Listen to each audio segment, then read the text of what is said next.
ॐ सदाशिवसमारम्भां शङ्कराचार्यमध्यमाम् अस्मदाचार्यपर्यन्तां वन्दे गुरुपरम्पराम् श्रुतिस्मृतिपुराणानाम् आलयं करुणालयं नमामि भगवत्पादशङ्करं लोकशङ्करम् शङ्करं शङ्कराचार्यं केशवं बादरायणम् सूत्रभाष्यकृतौ वन्दे भगवन्तौ पुनः पुनः ईश्वरो गुरुरात्मेति मूर्तिभेदविभागिने व्योमवद्व्याप्तदेहाय दक्षिणामूर्तये नमः।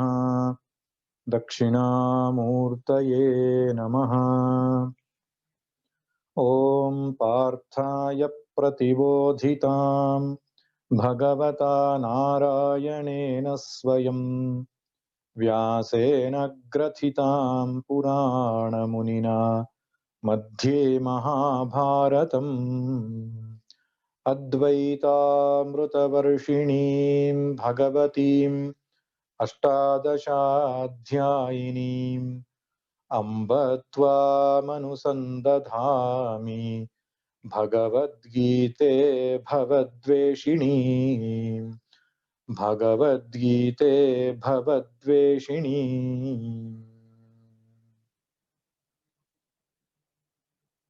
ಪಾಂಚಜನ್ಯ ಸಂಪೂರ್ಣ ಗೀತಾ ಉಪನ್ಯಾಸದ ಶೀರ್ಷಿಕೆಯಡಿಯಲ್ಲಿ ಪ್ರಥಮ ಅಧ್ಯಾಯವನ್ನ ಭಗವದ್ ಅನುಗ್ರಹದಿಂದ ನಾವು ಪೂರ್ಣ ಮಾಡಿದ್ದೇವೆ. ಇವತ್ತಿನಿಂದ ದ್ವಿತೀಯ ಅಧ್ಯಾಯ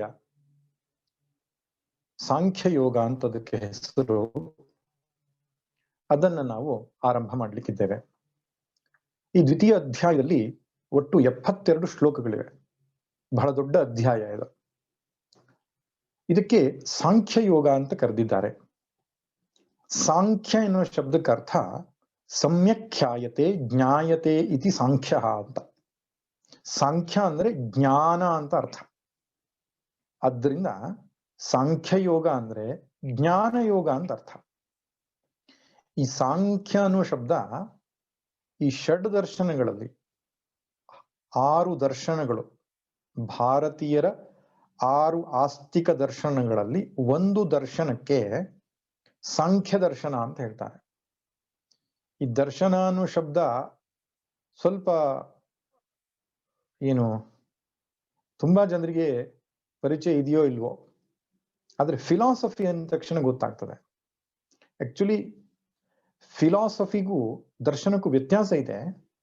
ಬಟ್ ಒಂದು ಸಮಾನಾರ್ಥಕ ಶಬ್ದ ಅಂತ ಏನಾದ್ರೂ ಅರ್ಥ ಮಾಡ್ಕೊಳ್ಳಿಕ್ಕೆ ಅನುಕೂಲ ಆಗಿದ್ರೆ ಫಿಲಾಸಫಿ ಅಂತ ಕರೆಯೋಣ.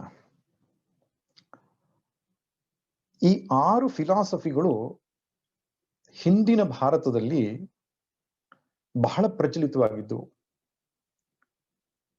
ನ್ಯಾಯ, ವೈಶೇಷಿಕ, ಸಾಂಖ್ಯ, ಯೋಗ, ಪೂರ್ವ ಮೀಮಾಂಸಾ, ಉತ್ತರ ಮೀಮಾಂಸಾ ಅಂತ ಹೇಳ್ತಾರೆ. ಆ 6 ಫಿಲಾಸಫಿಗಳಿಗೆ ಷಡ್ ದರ್ಶನಗಳು ಅಂತ ಹೇಳ್ತಾರೆ. ಅದರಲ್ಲಿ ಒಂದು ಫಿಲಾಸಫಿ ಸಾಂಖ್ಯ ದರ್ಶನ, ಸಾಂಖ್ಯ ಫಿಲಾಸಫಿ ಅಂತ. ಆ ಸಾಂಖ್ಯ ಫಿಲಾಸಫಿಯಲ್ಲಿ 24 ತತ್ವಗಳಾಗಿ ವಿಭಜನೆ ಮಾಡಿದ್ದಾರೆ. ಅದಕ್ಕೋಸ್ಕರ ಸಂಖ್ಯೆಯಿಂದ ವಿಂಗಡಿಸಿದ್ರಿಂದ ಸಾಂಖ್ಯ ಅಂತ ಬಂದಿದೆ ಅಲ್ಲಿ. ಅದೇ ರೀತಿ ಇಲ್ಲಿ ಸಾಂಖ್ಯ ಯೋಗ ಅಂದ್ರೆ ಆ ಸಾಂಖ್ಯ ಫಿಲಾಸಫಿಯನ್ನೇ ಕೃಷ್ಣ ಹೇಳಿದ್ದಾನೆ ಅಂತ ಅರ್ಥ ಮಾಡಕೂಡುದು. ಇಲ್ಲಿ ಸಾಂಖ್ಯ ಅಂದ್ರೆ ಜ್ಞಾನ ಅಂತ ಅರ್ಥ, ಸಾಂಖ್ಯ ಯೋಗ ಅಂದ್ರೆ ಜ್ಞಾನ ಯೋಗ ಅಂತ ಅರ್ಥ. ಮುಂದಿನ ಅಧ್ಯಾಯಕ್ಕೂ ಜ್ಞಾನ ಯೋಗ ಅಂತಾನೆ ಕರೆದಿದ್ದಾರಲ್ಲ, ಜ್ಞಾನ ಯೋಗ ಅಂತ. ಹೌದು, ಇದು ಅಧ್ಯಾಯಕ್ಕೆ ಕೊಟ್ಟಿರ್ತಕ್ಕಂಥ ಹೆಸರುಗಳು ನಾವು ತುಂಬಾ ತಲೆ ಕೆಡಿಸಿಕೊಂಡು ಇದ್ಯಾಕೆ ಹಾಗೆ ಇದ್ಯಾಕೆ ಹೀಗೆ ಅಂತ ಹೇಳುವ ಅವಶ್ಯಕತೆ ಇಲ್ಲ. ಒಟ್ಟಿನಲ್ಲಿ ಜ್ಞಾನ ಪ್ರಧಾನವಾದ ಅಧ್ಯಾಯ ಇದು. ಅದರಲ್ಲಿಯೂ ಕೂಡ ಜ್ಞಾನ ಪ್ರಧಾನವಾದ ಚಿಂತನೆಗಳಿವೆ. ಹೀಗೆ ಬರ್ತದೆ. ಈ 47 ಶ್ಲೋಕಗಳಲ್ಲಿ 4 ಭಾಗಗಳಾಗಿ ನಾವು ಈ ಅಧ್ಯಾಯವನ್ನ ತಿಳ್ಕೊಳ್ಬೇಕು. 2ನೇ ಅಧ್ಯಾಯದ 4 ಮುಖ್ಯ ಭಾಗಗಳಿವೆ. ಮೊದಲನೇ ಅಧ್ಯಾಯದಲ್ಲಿ ಎಷ್ಟು ಭಾಗಗಳು ಹೇಳಿದ್ದೆ? 5 ಭಾಗಗಳು. 2ನೇ ಅಧ್ಯಾಯದಲ್ಲಿ 4 ಮುಖ್ಯ ಭಾಗಗಳಾಗಿವೆ. ಮೊದಲನೆಯ ಪೋರ್ಷನ್ನು ಅರ್ಜುನನ ಶರಣಾಗತಿ, 1ನೇ ಶ್ಲೋಕದಿಂದ 10ನೇ ಶ್ಲೋಕದ ತನಕ ಅರ್ಜುನನು ಶರಣಾಗಿದ್ದಾನೆ ಭಗವಂತನೇ.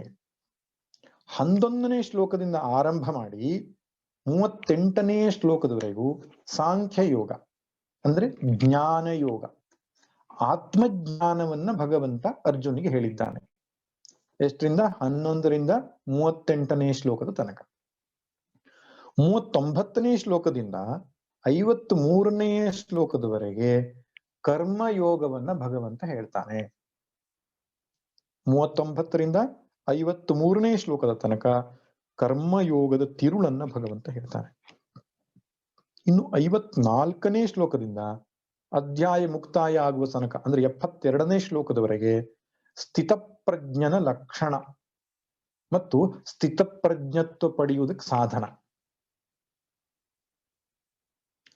ಇದನ್ನು ಹೇಳಿದ್ದಾನೆ. ಇದು 2ನೇ ಅಧ್ಯಾಯ ಇಡೀ ಭಗವದ್ಗೀತೆಯ ಸಾರ. ಎಸೆನ್ಸ್ ಆಫ್ ಭಗವದ್ಗೀತಾ ಏನಪ್ಪಾ ಅಂದ್ರೆ 2ನೇ ಅಧ್ಯಾಯ ಅಷ್ಟೆ. ಮತ್ತೆ ಉಳಿದೆಲ್ಲ 18 ಅಧ್ಯಾಯಗಳು 2ನೇ ಅಧ್ಯಾಯದ ವಿಸ್ತಾರ. ನಮ್ಮ ಪ್ರಾಚೀನರು ಯಾವುದೇ ಒಂದು ಗ್ರಂಥವನ್ನು ಬರೆಯುವಾಗ ಒಂದು ಪದ್ಧತಿಯನ್ನು ಅನುಸರಿಸ್ತಾ ಇದ್ರು. ಅದಕ್ಕೆ ವ್ಯಾಸ ಸಮಾಸ ಪದ್ಧತಿ ಅಂತ ಹೇಳ್ತಾರೆ. ವ್ಯಾಸ ಸಮಾಸ ಪದ್ಧತಿ ಅಥವಾ ಸಂಕ್ಷೇಪ ವಿಸ್ತಾರ ಪದ್ಧತಿ ಅಂತ ಹೇಳ್ತಾರೆ. ಏನ್ ಹಾಗಂದ್ರೆ ಅವರು ಏನು ವಿಷಯವನ್ನ ಪ್ರತಿಪಾದನೆ ಮಾಡ್ಲಿಕ್ಕೆ ಹೊರಟಿದ್ದಾರೆ, ಸಂಪೂರ್ಣ ವಿಷಯದ ಸಾರವನ್ನ ಆರಂಭದಲ್ಲಿ ಹೇಳಿಬಿಡ್ಬೇಕು. ಅಂದ್ರೆ ಸಂಕ್ಷೇಪವಾಗಿ ಇಡೀ ವಿಷಯದ ಸಾರವನ್ನ ಆರಂಭದಲ್ಲಿ ಹೇಳಬೇಕು. ಅದಕ್ಕೆ ಸಂಕ್ಷೇಪ ಅಂತ ಹೇಳ್ತಾರೆ. ನಂತರ ಮುಂದಿನ ಅಧ್ಯಾಯಗಳಲ್ಲಿ ಸಂಕ್ಷೇಪವಾಗಿ ಸಾರ ರೂಪದಿಂದ ನಟ್ ಶೆಲ್ ಅಂತ ನಾವೇನ್ ಹೇಳ್ತೇವೆ, ಎಸೆನ್ಸ್ ಅಂತ ನಾವೇನ್ ಹೇಳ್ತೇವೆ, ಅದನ್ನು ವಿಸ್ತಾರವಾಗಿ ಬಿಡಿಬಿಡಿಯಾಗಿ ವಿವರಿಸುತ್ತಾ ಹೋಗಿ ಮತ್ತೆ ಕೊನೆಗೆ ತಮ್ಮ ಗ್ರಂಥ ಮುಗಿಸುವಾಗ ಮತ್ತೆ ಸಂಕ್ಷೇಪವಾಗಿ ಹೇಳಬೇಕು. ಸಂಕ್ಷೇಪ ವಿಸ್ತಾರ ಸಂಕ್ಷೇಪ. ನೋಡಿ, ವಿಸ್ತಾರ ಅಂತ ಹೇಳಬಾರ್ದು, ಗ್ರಂಥದ ವಿಷಯದಲ್ಲಿ ವಿಸ್ತಾರ ಅಂತ ಹೇಳಬೇಕು ಅಂತ ವ್ಯಾಕರಣದ ನಿಯಮ. ಗ್ರಂಥದ ವಿಷಯ ಗ್ರಂಥ ವಿಸ್ತಾರ ಅಂತ ಹೇಳಬಾರ್ದು, ಗ್ರಂಥ ವಿಸ್ತಾರ. ಸಂಕ್ಷೇಪ ವಿಸ್ತಾರ ಮತ್ತೆ ಸಂಕ್ಷೇಪ. ವ್ಯಾಸ ಸಮಾಸ ವ್ಯಾಸ, ಸಾರಿ, ಸಮಾಸ ಅಂದ್ರೆ ಸಂಕ್ಷೇಪ, ವ್ಯಾಸ ಅಂದ್ರೆ ವಿಸ್ತಾರ. ಸಮಾಸ ವ್ಯಾಸ ಸಮಾಸ, ಸಂಕ್ಷೇಪ ವಿಸ್ತಾರ ಸಂಕ್ಷೇಪ. ಈ ರೀತಿಯಾಗಿಯೇ ಪ್ರತಿಯೊಂದು ಗ್ರಂಥ ಇರಬೇಕು. ಇದು ಪ್ರಾಚೀನರ ವ್ಯವಸ್ಥೆ. ಅದನ್ನ ಅರ್ಥ ಮಾಡಿಕೊಳ್ಳಿಕ್ಕೆ ಒಂದು ಉಪಾಯ ಏನಪ್ಪಾ ಅಂದ್ರೆ, ಈ ನ್ಯೂಸ್ ಪೇಪರ್ ಓದ್ತಾರಲ್ಲ, ನ್ಯೂಸ್ ರೀಡಿಂಗ್ಸ್, ಅವರು ಇದೇ ಕ್ರಮವನ್ನು ಅನುಸರಿಸ್ತಾರೆ. ಆರಂಭದಲ್ಲಿ ಮುಖ್ಯಾಂಶಗಳು, ಏನೇನು ವಿಷಯ ಹೇಳಬೇಕು ಅಂತಿದ್ದಾರೋ ಅದರ ಮುಖ್ಯಾಂಶಗಳನ್ನ ಆರಂಭದಲ್ಲಿ ಹೇಳ್ತಾರೆ. ತದನಂತರ ಮುಖ್ಯಾಂಶಗಳಲ್ಲಿ ಹೇಳಿರ್ತಕ್ಕಂಥ ಒಂದೊಂದೇ ವಿಷಯವನ್ನ ವಿಸ್ತಾರವಾಗಿ ನ್ಯೂಸ್ ಹೇಳ್ತಾರೆ. ಕೊನೆಗೆ ಮತ್ತೊಮ್ಮೆ ಮುಖ್ಯಾಂಶಗಳು ವಿಸ್ತಾರ ಮುಖ್ಯಾಂಶಗಳು.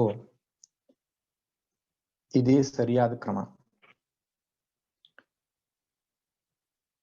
ಒಂದು ಉಪನ್ಯಾಸ ಮಾಡುವಾಗಲೂ ಕೂಡ ಅಷ್ಟೇ, ಮಕ್ಕಳಿಗೆ ಪಾಠ ಮಾಡುವಾಗಲೂ ಕೂಡ ಅಷ್ಟೇ. ಯಾವುದೇ ವಿಷಯವನ್ನು ನಾವು ಪ್ರತಿಪಾದನೆ ಮಾಡ್ಲಿಕ್ಕೆ ಹೊರಟಿದ್ದೇವೆ ಅಂತ ಆದ್ರೆ ಆ ಪ್ರತಿಪಾದನೆ ಮಾಡುವ ವಿಷಯವನ್ನ ಸಂಕ್ಷೇಪವಾಗಿ ಆರಂಭದಲ್ಲಿ ಹೇಳಬೇಕು. ಅದಕ್ಕೆ ಉಪಕ್ರಮ ಉಪಸಂಹಾರ ಅಂತ ಕರೀತಾರೆ.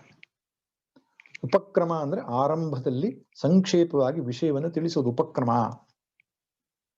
ಉಪಸಂಹಾರ ಅಂದ್ರೆ ಮುಗಿದ ಮೇಲೆ ಮತ್ತೊಮ್ಮೆ ಸಂಕ್ಷೇಪವಾಗಿ ವಿಷಯವನ್ನು ತಿಳಿಸೋದು. ಮಧ್ಯದಲ್ಲಿ ಅಭ್ಯಾಸ, ಅಪೂರ್ವತ, ಫಲಂ, ಅರ್ಥವಾದ ಅಂದ್ರೆ ವಿಷಯದ ಪ್ರತಿಪಾದನೆ. ಯಾವ್ಯಾವ ವಿಧದಲ್ಲಿ ಮಾಡ್ತೇವೋ ಆಯಾ ರೂಪದಲ್ಲಿ ಪ್ರತಿಪಾದನೆ, ಅಂದ್ರೆ ವಿಸ್ತಾರವಾಗಿ ಅದನ್ನು ಚಿಂತನೆ. ಇದು ಪಾಠ ಮಾಡುವ ಪದ್ಧತಿ. ಭಗವದ್ಗೀತೆಯಲ್ಲಿಯೂ ಕೂಡ ಇದೇ ರೀತಿಯಾಗಿಯೇ ವಿಷಯ ಪ್ರತಿಪಾದನೆ ಆಗಿದೆ. ಉಪನಿಷತ್ತುಗಳಲ್ಲಿಯೂ ಇದೇ ರೀತಿಯಾಗಿದೆ. ಇವನ್ ರಾಮಾಯಣಕ್ಕೆ ಹೋದ್ರೂ ಕೂಡ ಇದೇ ರೀತಿಯಾಗಿದೆ. ನೀವು ವಾಲ್ಮೀಕಿ ರಾಮಾಯಣದ ಆರಂಭದಲ್ಲಿ ಶತಶ್ಲೋಕಿ ರಾಮಾಯಣ ಅಂತ 100 ಶ್ಲೋಕಗಳಲ್ಲಿ ಇಡೀ ರಾಮಾಯಣದ ಕಥೆ ಬಂದ್ಬಿಡ್ತದೆ. ಆ 100 ಶ್ಲೋಕ ಕಂಠಸ್ಥ ಮಾಡ್ಕೊಂಡ್ರೆ ರಾಮಾಯಣದ ಕಥೆ ಗೊತ್ತಾಗ್ತದೆ.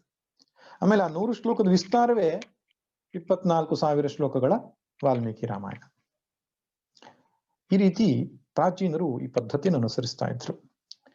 ಈಗ ಭಗವದ್ಗೀತೆಯ 18 ಅಧ್ಯಾಯಗಳಲ್ಲಿ ಮೊದಲನೇ ಅಧ್ಯಾಯ ಅನ್ನುವಂಥದ್ದು ಪೀಠಿಕೆ ಆಯಿತು, ಉಪೋದ್ಘಾತವಾಯಿತು. 2ನೇ ಅಧ್ಯಾಯದಿಂದ ವಿಷಯ ಪ್ರತಿಪಾದನೆಯ ಸಂಕ್ಷೇಪ ಸಾರ ಅನ್ನುವಂಥದ್ದು ಇದೆ. 18ನೇ ಅಧ್ಯಾಯದಲ್ಲಿ ಮತ್ತೆ ಪುನಃ ಸಾರವನ್ನು ಹೇಳಿ ಅಧ್ಯಾಯ ಸಮಾಪ್ತಿ ಆಗುತ್ತೆ. ಮಧ್ಯೆ ಬರತಕ್ಕಂತಹ ಅಧ್ಯಾಯಗಳಲ್ಲಿ 2ನೇ ಅಧ್ಯಾಯದಲ್ಲಿ ಏನೇನು ಹೇಳಿದ್ದಾನೋ ಅದರದ್ದೇ ವಿಸ್ತಾರ. ಅದಕ್ಕೆ ಸಾಂಖ್ಯಯೋಗ ಅಂತ ಹೆಸರಿಟ್ಟರೂ ಕೂಡ ಸಾಂಖ್ಯ ಅಂದ್ರೆ ಜ್ಞಾನ ಇಷ್ಟಕ್ಕೆ ಸೀಮಿತ ಆಗಿಲ್ಲ 2ನೇ ಅಧ್ಯಾಯಕ್ಕಷ್ಟೇ. 13ನೇ ಅಧ್ಯಾಯದಲ್ಲಿ ಬರ್ತದೆ, 14ರಲ್ಲಿ ಬರ್ತದೆ, 15ರಲ್ಲಿ ಬರ್ತದೆ, 4ನೇ ಅಧ್ಯಾಯದಲ್ಲಿ ಬರ್ತದೆ. ಜ್ಞಾನ ಅನ್ನೋದು ಅಲ್ಲಲ್ಲಿ ಪ್ರತಿಪಾದನೆ ಆಗಿದೆ. ಆದರೆ ಒಬ್ಬ ಸಾಧಕನಿಗೆ ಸಾಧನೆಯನ್ನ ಮಾಡುವುದಕ್ಕೆ, ಮೋಕ್ಷವನ್ನು ಪಡೆಯುವುದಕ್ಕೆ ಎಷ್ಟು ಬೇಕು 2ನೇ ಅಧ್ಯಾಯ ತಿಳ್ಕೊಂಡ್ರೆ ಆಯ್ತು. 2ನೇ ಅಧ್ಯಾಯದ ವೇದದ ಸಾರವೂ ಆಗಿದೆ, ನೆನಪಿರ್ಲಿ. ಆದ್ರಿಂದ ಇಡೀ ಭಗವದ್ಗೀತೆಯನ್ನ ಅಧ್ಯಯನ ಮಾಡ್ಲಿಕ್ಕೆ ಆಗಲ್ಲ ಅಂತ ಹೇಳುವವರು ಯಾರಾದ್ರೂ ಇದ್ರೆ 2ನೇ ಅಧ್ಯಾಯ ಚೆನ್ನಾಗಿ ತಿಳ್ಕೊಂಡ್ಬಿಡಿ, ಭಗವದ್ಗೀತೆ ಸಾರ ಗೊತ್ತಾಯಿತು ಅಂತ ಹೇಳ್ಬಹುದು. ಆರಂಭದಲ್ಲಿ 10 ಶ್ಲೋಕಗಳಲ್ಲಿ ಅರ್ಜುನ ಶಿಷ್ಯನಾಗ್ತಾನೆ. ಅರ್ಜುನ ಮತ್ತು ಕೃಷ್ಣನ ಪಾತ್ರ ಅದಲು ಬದಲು ಆಗ್ತದೆ. ರಥದ ಯಜಮಾನನಾಗಿದ್ದ ಅರ್ಜುನ ಮೊದಲನೇ ಅಧ್ಯಾಯದಲ್ಲಿ, ರಥದ ಸಾರಥಿಯಾಗಿದ್ದ ಪಾರ್ಥ ಸಾರಥಿಯಾಗಿದ್ದ ಕೃಷ್ಣ. 2ನೇ ಅಧ್ಯಾಯದ 10 ಶ್ಲೋಕಗಳು ಮುಗಿಯುವಾಗ ಪಾತ್ರಗಳು ಅದಲು ಬದಲಿ ಆಗ್ತದೆ. ಅಂದ್ರೆ ಏನಾಗ್ತದೆ, ರಥದ ಯಜಮಾನನಾಗಿರತಕ್ಕಂತಹ ಪಾರ್ಥ ಶಿಷ್ಯನಾಗುತ್ತಾನೆ ಕೃಷ್ಣನಿಗೆ. ಪಾರ್ಥ ಸಾರಥಿಯಾದ ಕೃಷ್ಣ ಯೋಗೇಶ್ವರ ಕೃಷ್ಣನಾಗ್ತಾನೆ, ಗೀತಾಚಾರ್ಯನಾದ ಕೃಷ್ಣನಾಗ್ತಾನೆ. ಒಡೆಯ ಯಜಮಾನ ಸ್ಥಾನದಲ್ಲಿ ಗುರು ಶಿಷ್ಯ ಸ್ಥಾನ ಬರ್ತದೆ. ಅರ್ಜುನ ಹೇಳ್ತಾನೆ ನಾನಿನ್ ಶಿಷ್ಯ ಅಂತ, ಕೃಷ್ಣ ಗುರುವಾಗಿ ಅವನಿಗೆ ಉಪದೇಶವನ್ನು ಕೊಡ್ತಾನೆ. ಸಂಸಾರಿಯಾಗಿರುವಂತಹ ಅರ್ಜುನ, ರಾಗ ಶೋಕ ಮೋಹಗಳಿಂದ ತಪ್ತನಾದ ಅರ್ಜುನ ಸ್ವತಃ ತಾನೇ ಪರಿಹಾರವನ್ನು ಕಂಡುಕೊಳ್ಳುವುದಕ್ಕೆ ಪ್ರಯತ್ನಿಸಿ ಸೋತು ಗುರುವನ್ನು ಉಪಸಮೀಪಿಸಿ ಗುರುವಿಗೆ ಶರಣಾಗಿ ಅದಕ್ಕೆ ಪರಿಹಾರವನ್ನು ಕಂಡುಕೊಳ್ತಾನೆ. ಇದು ತುಂಬಾ ಸರಿಯಾದಂತಹ ಮಾರ್ಗ. ಮೋಕ್ಷ ಸಾಧನೆಗೆ ಸ್ವತಂತ್ರವಾಗಿ ವಿಚಾರ ಮಾಡುವುದು ಸೂಕ್ತವಾದ ಕ್ರಮವಲ್ಲ. ಶಂಕರ ಭಗವತ್ಪಾದರು ಒಂದ್ ಕಡೆಗೆ ಸ್ಪಷ್ಟವಾಗಿ ಬರೆದಿದ್ದಾರೆ, ಸಕಲ ಶಾಸ್ತ್ರ ಪಾರಂಗತನಾದರೂ ಕೂಡ ಮೋಕ್ಷಕ್ಕಾಗಿ ಗುರುವನ್ನೇ ಆಶ್ರಯಿಸಬೇಕು ಅಂತ ಹೇಳ್ತಾರೆ ಅವರು. ಅಂದ್ರೆ ಈ ಮೋಕ್ಷ ಸಾಧನೆ ಅತ್ಯಂತ ಸೂಕ್ಷ್ಮವಾದಂತಹ ವಿಷಯವಾದದ್ರಿಂದ ತಾನೇ ಅದನ್ನು ಪರಿಹರಿಸಿಕೊಳ್ತೇನೆ ಅಂತ ಹೋಗ್ಬಾರ್ದು. ನೋಡಿ, ಈ ಷಡ್ದರ್ಶನಗಳು 6 ಫಿಲಾಸಫಿಗಳು ಅಂತ ನಾನು ನಿನಗೆ ಹೇಳಿದೆ, ಅಲ್ಲಿ ಕೆಲವು ಫಿಲಾಸಫಿಗಳು ಮಾಡಿರೋ ತಪ್ಪು ಇದನ್ನೇ. ತರ್ಕದಿಂದ ಲಾಜಿಕಲಿ ಯೋಚನೆ ಮಾಡಿ ತಾವೇ ಒಂದು ಸಿದ್ಧಾಂತ ಪ್ರತಿಪಾದನೆ ಮಾಡಿದ್ರು, ಅವೆಲ್ಲ ಬಿದ್ದು ಹೋದವು. ಇವತ್ತು ಉಳಿದಿರುವ ಸಿದ್ಧಾಂತ ಯಾವ್ದಪ್ಪ ಅಂದ್ರೆ ವೇದಾಂತ ಸಿದ್ಧಾಂತ ಮಾತ್ರ. ಅಂದ್ರೆ ಉಪನಿಷತ್ ಆಧಾರಿತ ಪರಂಪರೆಗೆ ಇಲ್ಲಿ ಅನುಭವಕ್ಕೆ ಕಂಡುಕೊಂಡಂತಹ ಏನು ಸಿದ್ಧಾಂತ ಇದೆ ಅದು ಮಾತ್ರ ಉಳಿದುಕೊಂಡಿದೆ. ಆದ್ದರಿಂದ ಮೋಕ್ಷ ಸಾಧನೆಯ ವಿಷಯದಲ್ಲಿ ತಾನೇ ಪರಿಹಾರ ಕಂಡುಕೊಳ್ಳುವುದ್ರ ಬದಲು ಪರಂಪರೆಯಲ್ಲಿ ತಿಳಿದ ಶಾಸ್ತ್ರವನ್ನು ಚೆನ್ನಾಗಿ ಬಲ್ಲ ಒಬ್ಬ ಮಾರ್ಗದರ್ಶಕನಿಂದ, ಅವನಿಗೆ ಗುರು ಅಂತ ಹೇಳ್ತಾರೆ, ಅವನಿಗೆ ಶರಣಾಗುವುದು ಸರಿಯಾದ ಮಾರ್ಗ. ಆದ್ದರಿಂದ ಅರ್ಜುನ ಧರ್ಮ ಸಮೋಹ ಚೇತಾಹ, ಧರ್ಮದ ವಿಷಯದಲ್ಲಿ ಭ್ರಾಂತಿಯನ್ನು ಪಡೆದಾಗ, ತಾನೇ ಪರಿಹಾರೋಪಾಯವನ್ನು ಮಾಡಲಿಕ್ಕೆ ಆಗದೇ ಇದ್ದಾಗ ತನ್ನೆದುರಿಗಿರತಕ್ಕಂತಹ ಜಗದ್ಗುರುವಾದಂತಹ ಕೃಷ್ಣನಿಗೆ ಶರಣಾಗುತ್ತಾನೆ. ಇದು ಬಹಳ ಪ್ರಮುಖವಾದಂತ ಒಂದು ಘಟ್ಟ. ಸಂಸಾರಿಯಾದ ಅರ್ಜುನ ಶಿಷ್ಯನಾಗಿ ಬದಲಾವಣೆ ಆಗತಕ್ಕಂಥದ್ದು. ಇನ್ನು ತದನಂತರ 11ನೇ ಶ್ಲೋಕದಿಂದ ಭಗವಂತ 28ನೇ ಶ್ಲೋಕದ ತನಕ 38ನೇ ಶ್ಲೋಕದ ತನಕ ಜ್ಞಾನ ಯೋಗವನ್ನು ಕೊಡ್ತಾನೆ. ಇದ್ಯಾಕೆ ಅಂದ್ರೆ ಅರ್ಜುನಿಗೆ ರಾಗ ಉಂಟಾಗಿತ್ತಲ್ಲ, ರಾಗದಿಂದ ಶೋಕ, ಶೋಕದಿಂದ ಮೋಹ. ರಾಗ ಯಾಕೆ ಉಂಟಾಗಿತ್ತು ಅರ್ಜುನಿಗೆ? ರಾಗ ಬಂದದ್ದು ಹೇಗೆ? ಸ್ವರೂಪಗತ ಮೋಹದಿಂದಾಗಿ ರಾಗ ಬಂದಿತ್ತು. ಅಟ್ಯಾಚ್ಮೆಂಟ್ ಮನುಷ್ಯನಿಗೆ ಯಾಕೆ ಬರ್ತದೆ ಅಂದ್ರೆ ಅವನಿಗೆ ತಾನು ಯಾರು ಅಂತ ಗೊತ್ತಿಲ್ಲದೆ ಇದ್ದಾಗ ಅಟ್ಯಾಚ್ಮೆಂಟ್ ಬರ್ತದೆ. ಅಧ್ಯಾಸದಿಂದ, ಅವಿದ್ಯೆಯಿಂದ ಅಧ್ಯಾಸ ಉಂಟಾಗ್ತದೆ. ಮೊದಲು ಉಂಟಾಗುವುದು ಅಜ್ಞಾನ, ಅಜ್ಞಾನದಿಂದ ಅಧ್ಯಾಸ ಅಂತ ಶಾಸ್ತ್ರೀಯವಾಗಿ ಕರೆಯೋದು. ಇವರು ನನ್ನವರು, ಇದು ನಂದು ಅಂತಕ್ಕಂಥ ಭಾವ ಬರೋದಕ್ಕೆ ಕಾರಣ ಏನಂದ್ರೆ ನಾನು ಯಾರು ಅಂತ ಗೊತ್ತಿಲ್ಲದೆ ಇರೋದು. ರಾಗ, ಶೋಕ, ಮೋಹ ಇದೆಲ್ಲದಕ್ಕಿಂತಲೂ ಪೂರ್ವದಲ್ಲಿರೋದು ಅಜ್ಞಾನ ಅಥವಾ ಅವಿದ್ಯೆ ಅಂತ ಹೇಳ್ತಾರೆ. ಯಾವುದರ ಅಜ್ಞಾನ? ಸ್ವರೂಪದ ಅಜ್ಞಾನ, ಆತ್ಮದ ಅಜ್ಞಾನ. ಫಿಸಿಕ್ಸ್ ಅಜ್ಞಾನ, ಕೆಮಿಸ್ಟ್ರಿ ಅಜ್ಞಾನ ಅಲ್ಲ. ತಾನ್ ಯಾರು ಅಂತ ಗೊತ್ತಿಲ್ಲದೆ ಇದ್ದಾಗ ತನ್ನನ್ನು ಇನ್ಯಾರೋ ಆಗಿ ಭಾವಿಸಿಕೊಳ್ತಾನೆ. ಇದು ಮೊದಲನೆಯ ತಪ್ಪು ಆಗೋದು. ಇದು ಹಗ್ಗ ಅಂತ ಗೊತ್ತಿಲ್ಲದೆ ಇದ್ದಾಗ ಹಾವು ಅನ್ನೋ ಭ್ರಾಂತಿ ಬರ್ತದೆ, ಆವರಣ ಆಗ್ತದೆ, ಅದರ ಮೇಲೆ ವಿಕ್ಷೇಪವಾಗ್ತದೆ. ಅದು ಮೋಟು ಮರ ಅಂತ ಗೊತ್ತಿಲ್ಲದೆ ಇದ್ದಾಗ ಕತ್ತಲೆ ಸಮಯದಲ್ಲಿ ದೆವ್ವವಾಗಿ, ಭೂತವಾಗಿ ಕಾಣಿಸುತ್ತೆ. ಯಾಕೆ? ಭೂತ ಕಾಣಿಸಿದ ಕಾರಣ ಏನು? ಅದು ಮೋಟು ಮರ ಅಂತ ಗೊತ್ತಿಲ್ಲದೆ ಇರೋದು. ಹಾಗೆ ತಾನು ಯಾರು ಅಂತ ಗೊತ್ತಿಲ್ಲದ್ರಿಂದ ನಾನು ಶರೀರ ಅಂತ ತಿಳ್ಕೊಂಡು ಶರೀರಕ್ಕೆ ಸಂಬಂಧಪಟ್ಟವ್ರು ನನ್ನವರು ಅಂತ ಸಹಜವಾಗಿ ಉಂಟಾಗಿಬಿಡುತ್ತದು. ಆದ್ರಿಂದ ಈ ಸಾಂಸಾರಿಕ ಸಮಸ್ಯೆಗಳಿಗೆ ಮೂಲಭೂತ ಪರಿಹಾರ ಯಾವುದು ಅಂದ್ರೆ ಸ್ವರೂಪ ಜ್ಞಾನ, ಆತ್ಮಸ್ವರೂಪ ಜ್ಞಾನ. ಆತ್ಮಸ್ವರೂಪ ಜ್ಞಾನ ಅಂದ್ರೆ ಹೆದರ್ಕೊಳ್ಳೋ ಅವಶ್ಯಕತೆ ಏನಿಲ್ಲ. ಆತ್ಮ ಅಂದ್ರೆ ನಾನು ಅಂತ ಅರ್ಥ. ಆತ್ಮಸ್ವರೂಪ ಜ್ಞಾನ ಅಂದ್ರೆ ನನ್ನ ಸ್ವರೂಪ ಜ್ಞಾನ. ಈ ಸ್ವರೂಪ ಅಂತ ಯಾಕೆ ಬಳಸಿದ್ರಿ? ರೂಪ ಬೇರೆ, ಸ್ವರೂಪ ಬೇರೆ. ಈ ಶರೀರ ಅನ್ನೋದು ರೂಪ, ಮನಸ್ಸು ಒಂದು ರೂಪ, ಬುದ್ಧಿ ಒಂದು ರೂಪ. ಅದು ಎಲ್ಲದಕ್ಕೂ ಒಳಗಡೆ ಇರತಕ್ಕಂಥದ್ದು ಸ್ವರೂಪ. ಅದು ಯಾವುದು ಇಲ್ಲೇನೆ ನಾನು ಅಂತ ಹೇಳಲಿಕ್ಕೆ ಆಗೋದಿಲ್ವೋ ಆ ತಾನು, ಅದಕ್ಕೆ ಸ್ವರೂಪ ಅಂತ ಹೇಳ್ತಾರೆ, ಅಥವಾ ಆತ್ಮ ಅಂತನೂ ಕರೀತಾರೆ. ಆ ನಾನುವಿನ ಸ್ವರೂಪ, ಯಥಾರ್ಥ ಸ್ವರೂಪ ಗೊತ್ತಾಗ್ಬೇಕು. ಈಗ ನಮ್ಗೆ ಗೊತ್ತಿದೆ ನಾನು ಯಾರು ಅಂತ. ಯಾರಿಗಾದ್ರೂ ನಾನು ಯಾರು ಅಂತ ಗೊತ್ತಿಲ್ಲ ಅಂತ ಹೇಳಿದ್ರೆ ನಗ್ತಾರೆ ಜನ. ಅಲ್ರಿ ನಿಮ್ ಪರಿಚಯ ಮಾಡ್ಕೊಡ್ರಿ ಅಂದ್ರೆ ಒಂದು ಅರ್ಧ ಗಂಟೆ ಪರಿಚಯ ಮಾಡ್ಕೊಡ್ತೇವೆ ನಾವು. ನಮ್ಮ ಕುಲ, ಗೋತ್ರ, ಜಾತಿ, ವರ್ಣ ಎಲ್ಲ ವಿಷಯದೊಳಗೆ ವರ್ಣಿಸ್ತೇವೆ. ಬಯೋಡಾಟಾ ಅಂತ ಹೇಳ್ತಾರೆ ಅದಕ್ಕೆ. ಎಲ್ರಿಗೂ ಬಯೋಡಾಟಾ ಗೊತ್ತು. ಆದ್ರೆ ಶಾಸ್ತ್ರದ ಪ್ರಕಾರ ಅದು ಬಯ್ಯುವ ಡಾಟಾ, ಯಥಾರ್ಥವಲ್ಲ ಅದು. ದೇಹ, ಮನಸ್ಸು, ಬುದ್ಧಿ, ಅಹಂಕಾರ ಇವೆಲ್ಲವೂ ಕೂಡ ಅವಿದ್ಯೆಯಿಂದ ಜನಿತವಾದಂಥದ್ದು. ಸ್ವರೂಪದ ಅಜ್ಞಾನದಿಂದ ಇದರ ಮೇಲೆ ನಮಗೆ ಅಭಿಮಾನ ಬಂದಿದೆ. ಅದಕ್ಕೆ ಆತ್ಮಾನಾತ್ಮ ಅಧ್ಯಾಸ ಅಂತ ಹೇಳ್ತಾರೆ, ಅನ್ಯೋನ್ಯ ಅಧ್ಯಾಸ.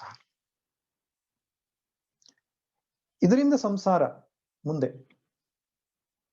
ಆದ್ರಿಂದ ಅವಿದ್ಯೆಯೇ ಹೊರಟು ಹೋಗ್ಬಿಟ್ರೆ ಸಂಸಾರ ಹೊರಟು ಹೋಗ್ತದೆ. ಪುನಃ ನಾನು ನೆನಪಿಸ್ತೇನೆ, ಸಂಸಾರ ಅಂದ ತಕ್ಷಣ ಕುಟುಂಬ, ಹೆಂಡತಿ, ಮಕ್ಕಳು, ಬ್ಯಾಂಕ್ ಬ್ಯಾಲೆನ್ಸ್, ಆಸ್ತಿ ಪಾಸ್ತಿ ಈ ಅರ್ಥದಲ್ಲಿ ಅಲ್ಲ. ಸಂಸಾರ ಅಂದ್ರೆ ಕರ್ತೃತ್ವ ಭೋಕ್ತೃತ್ವ ಭಾವ ಸಂಸಾರ. ಇದೆಲ್ಲ ಸರಿಯಾಗಿ ಅರ್ಥೈಸಿಕೊಳ್ಬೇಕು. ಇಲ್ಲದಿದ್ರೆ ಶಾಸ್ತ್ರಾಧ್ಯಯನ ಮಾಡುವ ನೆಪದಲ್ಲಿ ನಾವು ಇನ್ನೇನೋ ಅರ್ಥ ಮಾಡಿಕೊಂಡು ಬಿಡ್ತೇವೆ. ಅಯ್ಯೋ ಶಾಸ್ತ್ರಾಧ್ಯಯನ ಮಾಡಲಿ ಸಂಸಾರ ಹೊರಟೋಗುತ್ತೆ ಅಂತ. ಹಾಗಲ್ಲ. ಶಾಸ್ತ್ರದಲ್ಲಿ ಸಂಸಾರ ಅಂದ್ರೆ ಜೀವಾತ್ಮ ಭಾವ, ಚಿದಾಭಾಸ, ಅಹಂಕಾರ, ಅವಿದ್ಯಾಜನಿತ ರಾಗ ಶೋಕ ಮೋಹ, ಇದಕ್ಕೆ ಸಂಸಾರ ಅಂತ ಕರೆಯೋದು. ಅಥವಾ ಸರಳವಾದ ಭಾಷೆಯಲ್ಲಿ ಹೇಳೋದ್ರೆ ದುಃಖಿಯಾದ ಜೀವ. ಬೆಳಗ್ಗಿನ ಸಂಜೆ ತನಕ ನಾನು ದುಃಖಿ, ನನಗೆ ಶಾಂತಿ ಬೇಕು, ನನಗೆ ಸುಖ ಬೇಕು ಅಂತ ಯಾವನು ಹೇಳ್ತಿದ್ದಾನೋ ಅವನೇ ಸಂಸಾರಿ. ಶಾಸ್ತ್ರೀಯ ಪರಿಭಾಷೆಯಲ್ಲಿ ಕರ್ತೃತ್ವ ಭೋಕ್ತೃತ್ವ ಭಾವ ಉಳ್ಳವನು ಸಂಸಾರಿ ಅಂತ ಹೇಳ್ತಾರೆ. ಆದ್ರಿಂದ ಈ ಸಂಸಾರ ಅಂತಕ್ಕಂತಹ ಏನಿದೆ ಸಮಸ್ಯೆ, ಅದಕ್ಕೆ ಮೂಲಭೂತ ಪರಿಹಾರ ಆತ್ಮಜ್ಞಾನ. ಅದಕ್ಕೆ ಶ್ರೀಕೃಷ್ಣ ಪರಮಾತ್ಮ ಆರಂಭದಲ್ಲಿಯೇ ಆತ್ಮಜ್ಞಾನವನ್ನು ಬೋಧಿಸ್ತಾನೆ. ಆದ್ದರಿಂದ ಆತ್ಮನ ಬಗ್ಗೆ ಸರ್ವವ್ಯಾಪಕತ್ವ, ನಿಶ್ಚಲತ್ವ, ಆತ್ಮನ ಸ್ವಯಂ ಪ್ರಕಾಶಕತ್ವ, ಅನೇಕ ಗುಣಗಳು ಬೇರೆ ಬೇರೆ ಶ್ಲೋಕಗಳಲ್ಲಿ ವರ್ಣಿಸಿರುವುದನ್ನು ಕಾಣ್ತೇವೆ. ಬಹಳ ಸುಂದರವಾದಂತಹ ಒಂದು ವರ್ಣನೆ. ತದನಂತರ ಈ ಆತ್ಮಜ್ಞಾನವನ್ನು ಎಷ್ಟು ಬೋಧಿಸಿದ್ರೂ ಕೂಡ ಅದನ್ನು ಅರ್ಥ ಮಾಡಿಕೊಳ್ಳಿಕ್ಕೆ ಬುದ್ಧಿಗೆ ಸಾಧ್ಯವಾಗಲ್ಲ, ಎಲ್ಲ ಬುದ್ಧಿಗೂ ಆಗಲ್ಲ. ಅದಕ್ಕೆ ಕಾರಣ ಏನಂದ್ರೆ ಚಿತ್ತದಲ್ಲಿ ಕಲ್ಮಶಗಳಿರುವಂಥದ್ದು. ಚಿತ್ತ ಅಂದ್ರೆ ಕರ್ಣ. ಅಂತಃಕರಣದಲ್ಲಿ ದೋಷ ಇದ್ದಾಗ, ದೋಷ ಅಂದ್ರೆ ಏನು? ತಮೋಗುಣ ರಜೋಗುಣ. ಈ ತಮೋಗುಣ ರಜೋಗುಣ ಅಂತಕ್ಕಂಥ ದೋಷ ಇದ್ದಾಗ ಈ ಆತ್ಮಜ್ಞಾನವನ್ನು ಅರಗಿಸಿಕೊಳ್ಳಿಕ್ಕಾಗಲ್ಲ ನಮ್ಗೆ. ಆಶ್ಚರ್ಯವತ್ ಪಶ್ಯತಿ ಕಶ್ಚಿದೇನಂ ಆಶ್ಚರ್ಯವದ್ ವದತಿ ತಥೈವ ಚಾನ್ಯಃ. ಆತ್ಮವಿಚಾರವನ್ನು ಆಶ್ಚರ್ಯವಾಗಿ ನೋಡ್ತಾರೆ, ಅಯ್ಯೋ ಹಾಗಿದೆಯಾ ಅಂತ ನೋಡ್ತಾರಂತೆ. ಇದಕ್ಕೆ ಕಾರಣ ಏನಂದ್ರೆ ಬುದ್ಧಿಯಲ್ಲಿ ಮಲ ಮತ್ತು ವಿಕ್ಷೇಪ ದೋಷವಿದೆ. ಮಲ ವಿಕ್ಷೇಪ ಅಂದ್ರೆ ರಜೋಗುಣ ತಮೋಗುಣ. ರಜೋಗುಣ ತಮೋಗುಣ ಅಂದ್ರೇನು? ಆಲಸ್ಯ ಮತ್ತು ಮನಸ್ಸಿನ ಅಲಗಾಟ, ಚಂಚಲ. ತಮೋಗುಣ ಅಂತ ಹೇಳಿದ್ರೆ ಆಲಸ್ಯ, ನಿದ್ದೆ ಪ್ರಧಾನವಾದ ಬುದ್ಧಿ. ರಜೋಗುಣ ಅಂದ್ರೆ ಚಂಚಲವಾದ ಬುದ್ಧಿ. ಇಂತಹ ಬುದ್ಧಿಗೆ ಆತ್ಮಜ್ಞಾನ ಹಿಡಿಯು. ಅದಕ್ಕೆ ಶ್ರೀಕೃಷ್ಣ ಏನ್ ಮಾಡ್ತಾನೆ? ಆ ಬುದ್ಧಿಯನ್ನು ಸ್ವಚ್ಛಗೊಳಿಸುವುದಕ್ಕೆ, ಚಿತ್ತ ಶುದ್ಧಿಯನ್ನ ಮಾಡಿಕೊಳ್ಳುವುದಕ್ಕೆ ಉಪಾಯವನ್ನ ಕೊಡ್ತಾನೆ. 39ನೇ ಶ್ಲೋಕದಿಂದ 53ನೇ ಶ್ಲೋಕ ತನಕ. ಅದಕ್ಕೆ ಕರ್ಮ ಯೋಗ ಅಂತ ಹೇಳ್ತಾರೆ. ಚಿತ್ತಶುದ್ಧಿಗೆ ಉತ್ತಮವಾದ ಮಾರ್ಗ ಭಗವಂತ ಹೇಳೋದು ನಾವು ಮಾಡ್ತಾ ಇರೋ ಕರ್ಮವೇ. ಬೇರೆ ಇನ್ನೇನು ಮಾಡುವ ಅವಶ್ಯಕತೆ ಇಲ್ಲ. ನಾವು ಪ್ರತಿನಿತ್ಯ ಬೆಳಿಗ್ಗಿನ ಸಂಜೆ ತನಕ ಮಾಡತಕ್ಕಂಥ ಕರ್ಮದಲ್ಲಿ ದೃಷ್ಟಿ ಭೇದ ಮಾಡ್ಕೊಂಡ್ರೆ ಆಯ್ತು ಅಷ್ಟೇ. ಚೇಂಜ್ ಆಫ್ ಆಟಿಟ್ಯೂಡ್, ಅದೇ ಕರ್ಮಯೋಗ. ಒಬ್ಬನು ಗಂಗಾ ನದಿಗೆ ಹೋಗ್ತಾನೆ ಸ್ನಾನ ಮಾಡಬೇಕು ಅಂತ. ಮತ್ತೊಬ್ಬ ಸೈಂಟಿಸ್ಟು ಬರ್ತಾನೆ ಸ್ನಾನ ಮಾಡಬೇಕು ಅಂತ. ಈ ಭಕ್ತ ಗಂಗಾ ನದಿ ಹೋದವನಿಗೆ ಗಂಗೆ ಅಂದ್ರೆ ವಿಷ್ಣು ಪಾದೋದ್ಭವದಿಂದ ಹುಟ್ಟಿದ ಪವಿತ್ರ ಜಲ, ಶಿವನ ಜಡೆಯಿಂದ ಬಿದ್ದಂತಹ ಪವಿತ್ರವಾದ ತೀರ್ಥ, ದೇವತೆಗಳೇ ಮಿಂದು ಪವಿತ್ರರಾಗತಕ್ಕಂತಹ ಇದು ತೀರ್ಥ ಕ್ಷೇತ್ರ. ಈ ರೀತಿ ಸದ್ಭಾವನೆ ಇಟ್ಟುಕೊಂಡು ಗಂಗೆಯಲ್ಲಿ ಹೋಗ್ತಾನೆ.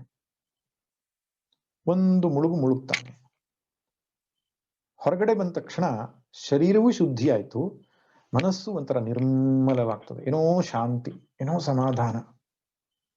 ಯಾಕೆ? ಪವಿತ್ರವಾದ ಗಂಗೆಯಲ್ಲಿ ನಾನು ಮಿಂದೆ ಅನ್ನೋ ಭಾವ. ಇನ್ನೊಬ್ಬ ಸೈಂಟಿಸ್ಟ್ ಅಂತ ಏನು ಹೋಗಿದ್ದಾನಲ್ಲ, ಅವನಿಗೆ ಯಾವ ಭಾವಗಳಿಲ್ಲ.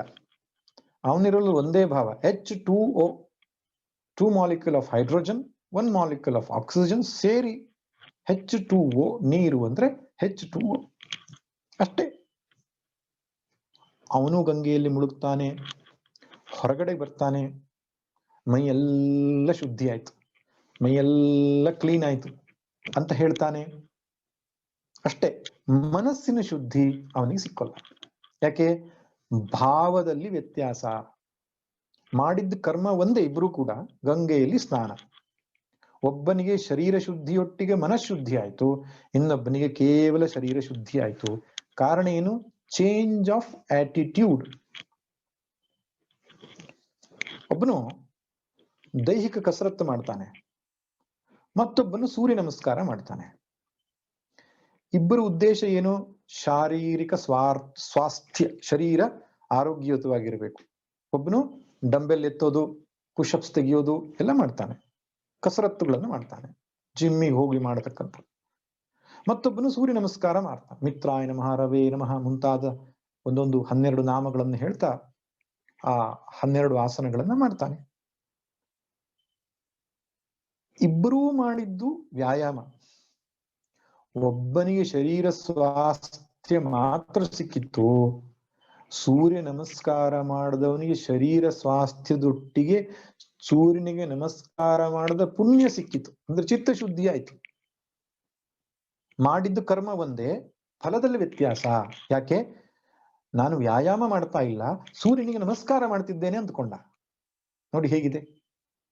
ಮಾಡುವ ಕರ್ಮ ಒಂದೇ, ಚೇಂಜ್ ಆಫ್ ಆಟಿಟ್ಯೂಡ್, ದೃಷ್ಟಿಕೋನ ಬದಲಾಯಿತು ಅಂದ್ರೆ ಫಲದಲ್ಲಿ ವ್ಯತ್ಯಾಸ ಆಗ್ತದೆ.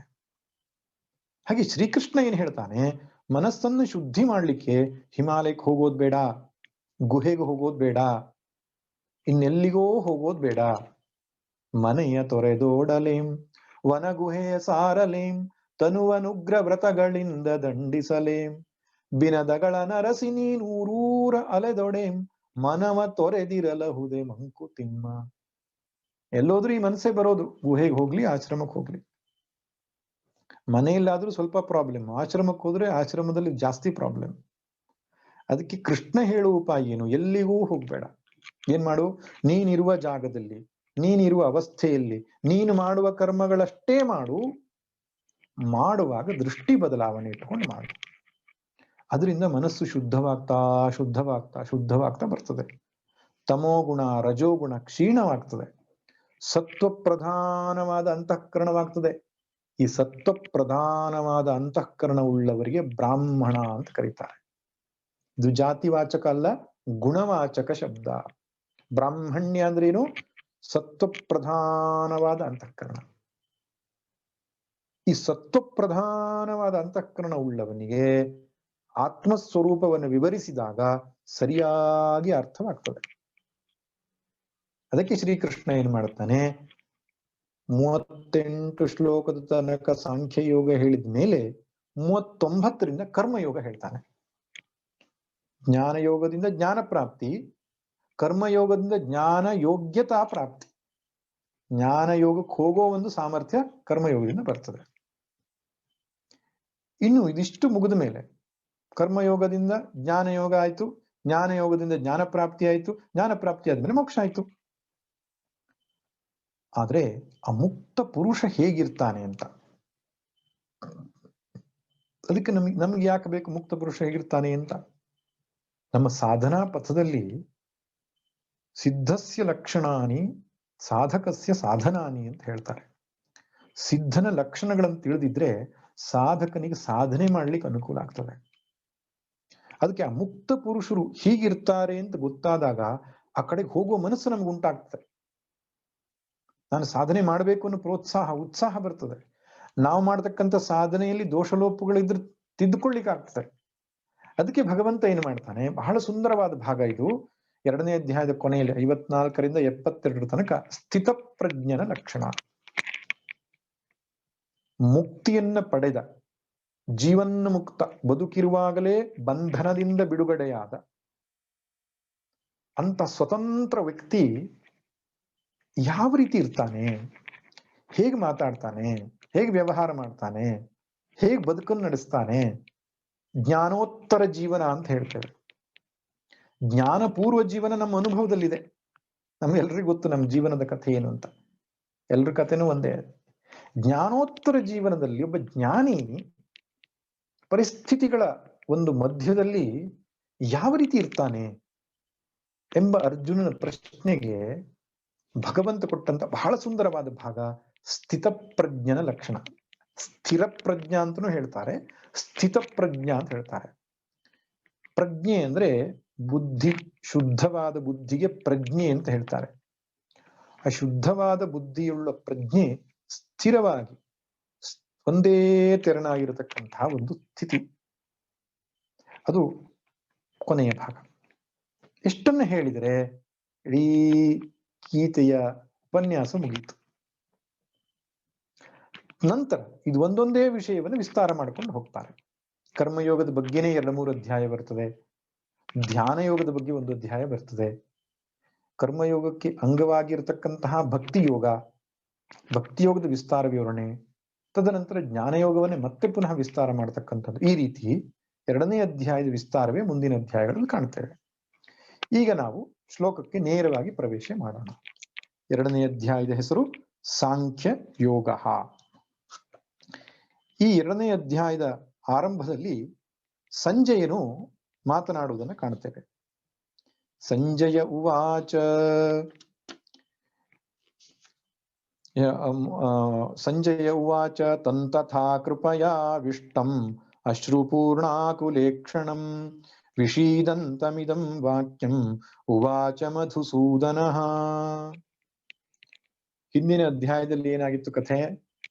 ಅರ್ಜುನ ತಾನು ಯುದ್ಧ ಮಾಡಲ್ಲ, ಕುಲಕ್ಷಯ ದೋಷ, ವರ್ಣಸಂಕರ, ಅಧರ್ಮ ಮುಂತಾದ ಕಾರಣಗಳನ್ನು ಕೊಟ್ಟು ರಥದ ಹಿಂಭಾಗದಲ್ಲಿ ವಿಸರ್ಜ್ಯ ಸಶರಂ ಚಾಪಂ, ಬಿಲ್ಲು ಬಾಣಗಳನ್ನ ಬದಿಗಿಟ್ಟು ತಲೆ ಮೇಲೆ ಕೈ ಕೊಟ್ಟು ಕುಳಿತಿದ್ದಾನೆ.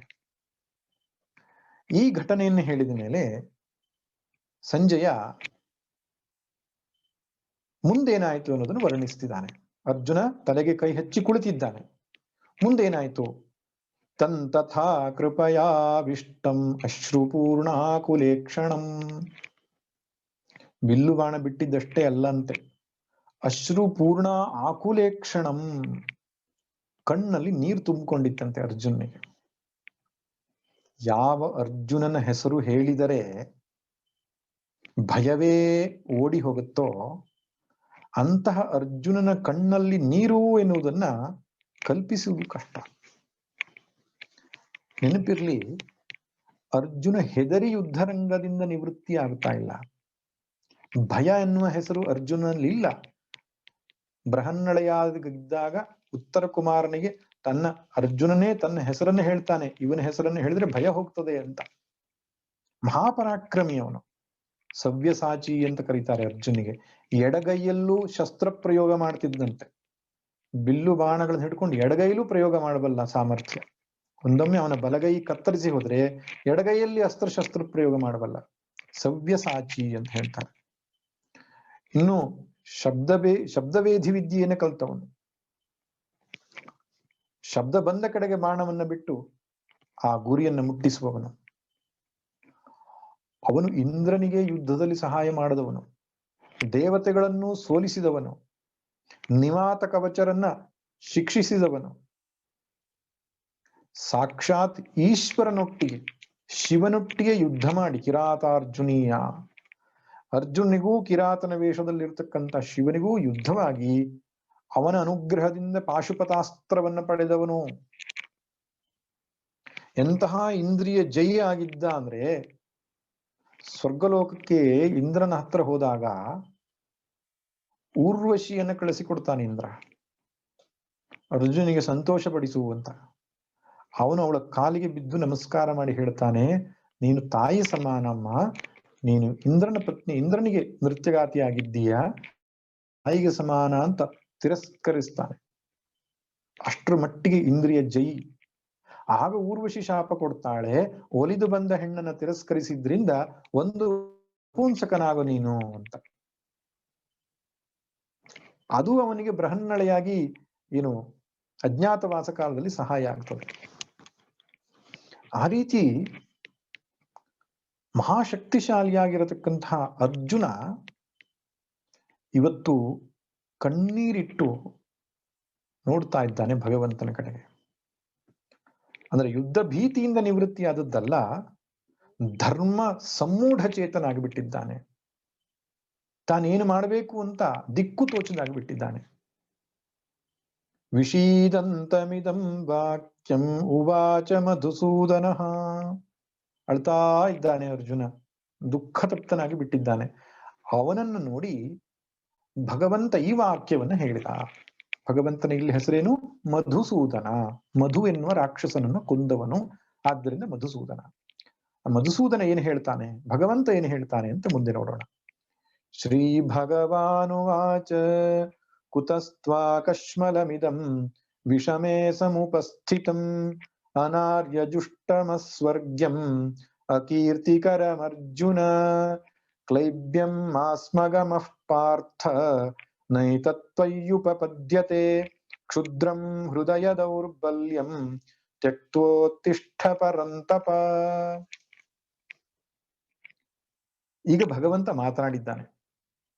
ಮೊದಲನೇ ಅಧ್ಯಾಯದಲ್ಲೂ ಭಗವಂತ ಮಾತನಾಡದಿದೆ, ನೋಡು ಈ ಕುರು ವಂಶೀಯರನ್ನ ಎಂಬುದಾಗಿ ಪರೋಕ್ಷವಾಗಿ ಸಂಜಯನ ಮೂಲಕ ಅವನು ಹೇಳಿದ ವಾಕ್ಯವನ್ನು ಕೇಳಿದ್ದೇವೆ.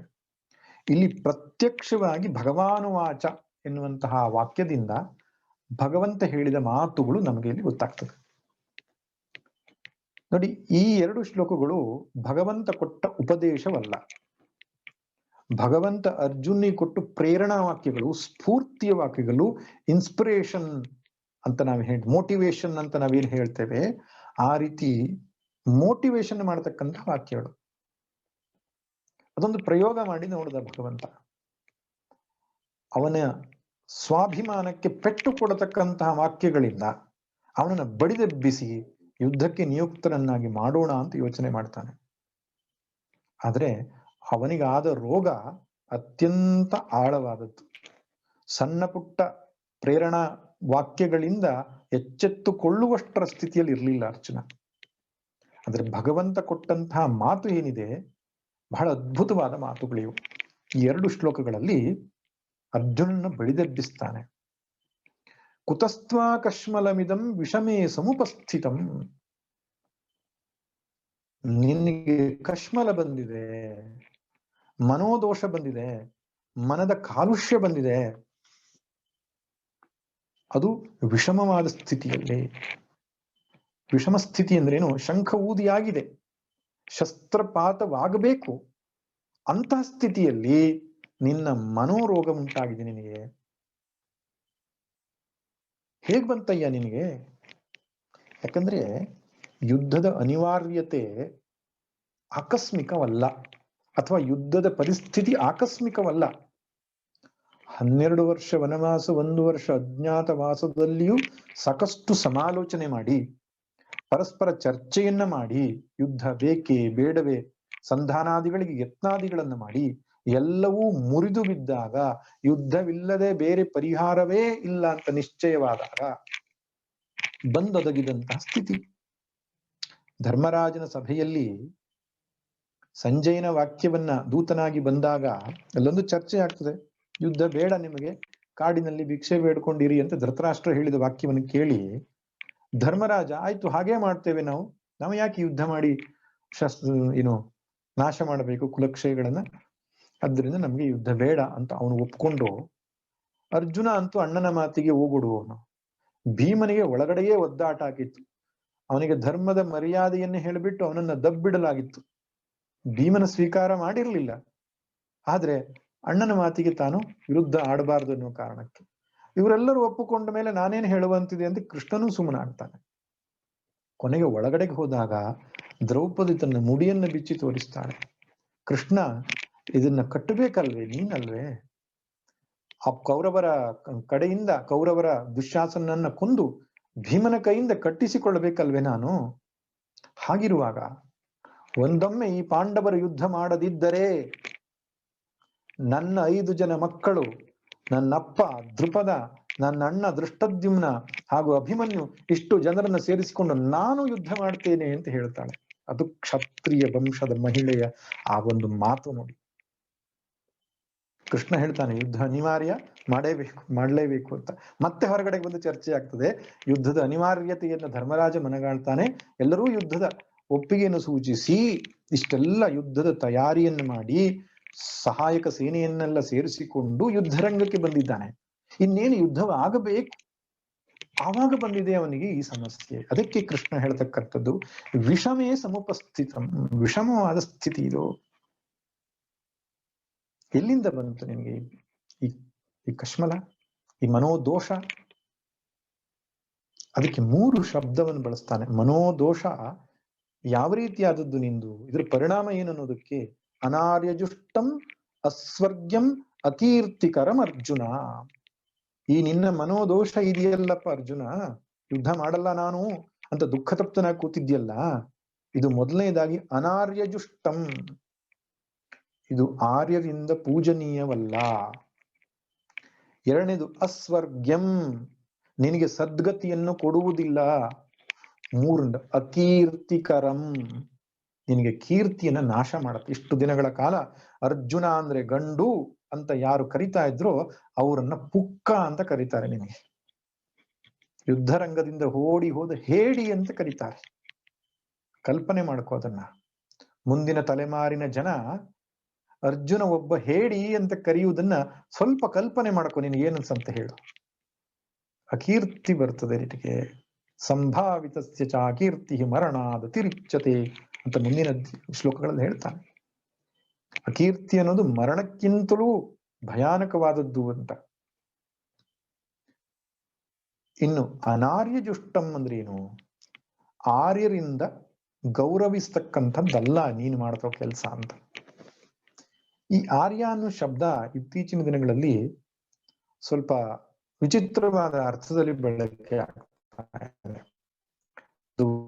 ಇಂಗ್ಲಿಷ್ ಬಂದೇ ಆರಂಭವಾದದ್ದು, ನಮ್ಮವರು ಒಂದಿಷ್ಟು ಪೋಷಿಸಿದ್ರು ಅದಕ್ಕೆ.